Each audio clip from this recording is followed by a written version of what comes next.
RTL Matin. 6 minutes pour trancher. 8h22, bonjour Nicolas Hulot. Bonjour. Vous êtes le président de la Fondation pour la Nature et l'Homme. Merci beaucoup d'être avec nous ce matin sur RTL, puisque vous êtes en fait notre grand témoin pour cette journée des solutions. Les solutions, est-ce qu'elles peuvent se trouver réellement aujourd'hui dans l'écologie ? Oui. Enfin, la réponse, tout dépend ce qu'on met derrière le mot écologie. Parce que souvent, on a une vision un peu caricaturale de l'écologie. Je pense que l'écologie, justement, c'est la vraie modernité. Il n'y a pas que la technologie qui va permettre de sortir par le haut des crises, mais elle peut y contribuer. Et dans le domaine écologique, je prends 3 exemples. Voilà. Dans le domaine de l'efficacité énergétique, réduire sa consommation énergétique à confort ou à service égal. Dans nos PME et nos TPE, il y a une profusion de technologies, d'offres et de services absolument exceptionnelles. C'est une manière de combiner l'enjeu écologique et l'enjeu social. Quand on peut diviser par 2, par 3, par 4, parfois par 10 sa consommation énergétique, comme on peut le faire dans un certain nombre de domaines, c'est une réponse sociale et une réponse écologique. Je vous arrête sur un point précis. On vient de l'évoquer avec Nicolas Desmonac, c'est pour ça que c'est intéressant. Vous le savez, notamment pour beaucoup de nos agriculteurs, l'écologie est vécue comme une contrainte. Ils ont l'impression d'être écrasés par les normes et je dirais, ils ne trouvent pas la voie aujourd'hui qui leur permette de respirer dans tous les sens du terme. Qu'est-ce que vous avez à leur dire ? Vous prenez un cas d'école qui est très... qui est un cas d'école qui justement montre bien qu'on a très très mal abordé le sujet. C'est pour ça que notamment en matière agricole, moi j'ai proposé un Grenelle de l'alimentation, de l'agriculture et accessoirement de la condition animale. Parce que si vous mettez tous les acteurs, toutes les filières autour de la même table, vous prenez le temps de partager une vision.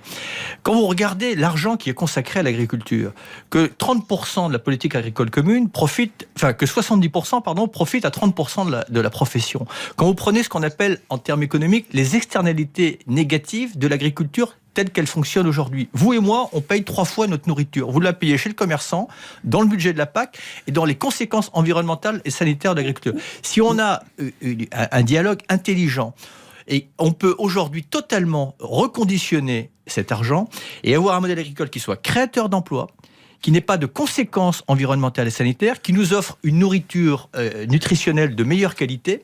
C'est l'objectif et on ne peut pas ne pas être en accord avec ce que vous venez de nous dire. Mais je sais qu'au moment où nous sommes en train de l'exprimer sur RTL, il y a aussi des agriculteurs, je dis ça sans dramatiser, mais qui souffrent. Mais il y a surtout des agriculteurs qui souffrent, qui sont avec leurs charges, leurs contraintes et qui se disent on est bien d'accord, si on on ignore cette réalité, il n'y a pas de dialogue possible. 80% des agriculteurs sont en souffrance. Et au passage, vous avez remarqué que comme par hasard, il y a 20 ou 30% qui profitent de la politique agricole commune. Il ne faut pas confondre le monde paysan avec, je dirais, les gros producteurs céréaliers.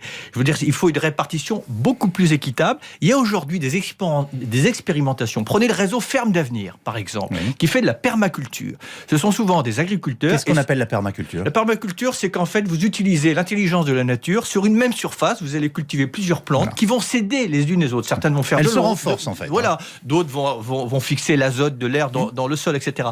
Avec les mêmes surfaces, ils ont des rendements agricoles supérieurs et des rendements agricoles et des rendements économiques supérieurs. Voilà des exemples qui fonctionnent au quotidien et qui pourraient demain devenir la norme. Si la restauration collective en France, comme nous le proposons depuis longtemps, au moins s'approvisionner à 100%, à se fixer cet objectif sur une agriculture de proximité, de qualité, mais non seulement vous créez demain des emplois par dizaines de milliers, vous changez la réalité quotidienne du monde paysan et vous donnez accès à une alimentation de qualité à tout le monde, pas simplement aux bobos qui peuvent se permettre de payer plus cher des produits bio. Alors justement, certains s'y attellent comme Arnaud Daguin, mais l'écologie peut-elle être en fait créatrice d'emplois ? Et est-ce que vous pouvez nous donner des vrais exemples, vous qui vivez au cœur de ça à longueur d'année ? Je viens de le dire sur l'agriculture parce que c'est vraiment... Je voulais changer de domaine. Non, voilà. Après, sur la transition énergétique, bien entendu, il va y avoir une reconversion, il va falloir développer notamment un modèle énergétique basé sur les énergies renouvelables, mais évidemment avec une vision. Il n'y aura pas simplement les éoliennes qui vont se substituer au charbon ou au nucléaire. Je pense que le principe... On n'a pas commencé nos premiers parcs d'éoliennes alors qu'on a 2 présidents qui s'y étaient engagés. Comment vous expliquez ça ? mais parce que pour l'instant... Notamment par des recours successifs. D'abord, pardon de vous dire, mais je pense qu'il y a des résistances. Voilà, parce que le modèle énergétique de demain, c'est un modèle où vous et moi, on va pouvoir produire et auto-consommer notre propre modèle énergétique. Donc comprenez bien que le modèle qui a été jusqu'à présent dominant, c'est un modèle concentrationnaire, et on va voir ce que Jérémy Rifkin appelait la latéralisation de l'énergie. Ça veut dire que chaque village, chaque immeuble, à terme, chaque citoyen pourra produire sa propre énergie. C'est ce qui va se passer dans 20 ou 30 ans. J'étais, il y a une semaine de cela, inauguré un bateau à Saint-Malo, qui va être un bateau un peu démonstrateur, qui s'appelle Energy Observer. Il va produire, enfin c'est déjà le cas, je l'ai vu à l'œuvre, il produit de l'hydrogène à partir de l'eau de mer, qui est transformé en hydrogène à partir du soleil. L'an dernier, les énergies renouvelables ont connu un développement record et avec des investissements en baisse. Comment expliquez-vous ça? Alors, je peux donner 2 exemples. Et je rappelle que vous aviez organisé une campagne qui liait transition énergétique et emploi qui s'appelait My Positive Impact. Vous connaissez, je reviens juste 2 secondes à l'agriculture, le taux de croissance du bio cette année, 37%. Vous connaissez un secteur où il y a 37%, sauf que le problème, c'est que d'où viennent la plupart des produits? Pas de France, parce qu'il n'y a pas suffisamment de surface agricole. Voilà un exemple d'aberration. Ça rejoint ce que vous venez de dire. Il y a une demande de plus en plus importante pour développer les énergies renouvelables, mais les investisseurs, pourquoi est-ce qu'il fallait mettre un prix au carbone ? Parce qu'à partir du moment où vous avez un prix du carbone évolutif, les investisseurs privés se désinvestissent de l'économie carbone et petit à petit vont dans les énergies renouvelables. Donc on se dit qu'en cette journée des solutions sur RTL, visiblement la demande vient des Français, mais par exemple, l'écologie a été extrêmement absente du débat de la présidentielle. Comment vous le vivez ? Et j'ai envie de vous dire, si on est écolo, qu'est-ce qu'on fait dimanche ? Comment je le vis avec même plus une tristesse ?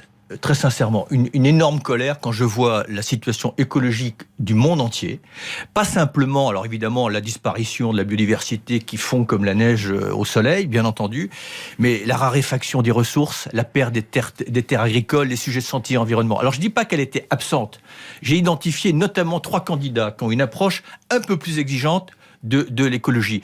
Mais quand je vois on peut dire Macron, Hamon, Mélenchon, il faut être objectif. Mais quand je vois que la droite a toujours une forme d'aversion sur un sujet qui conditionne tout le reste, c'est vrai que ça me met en colère, parce qu'il devrait y avoir une émulation positive et constructive.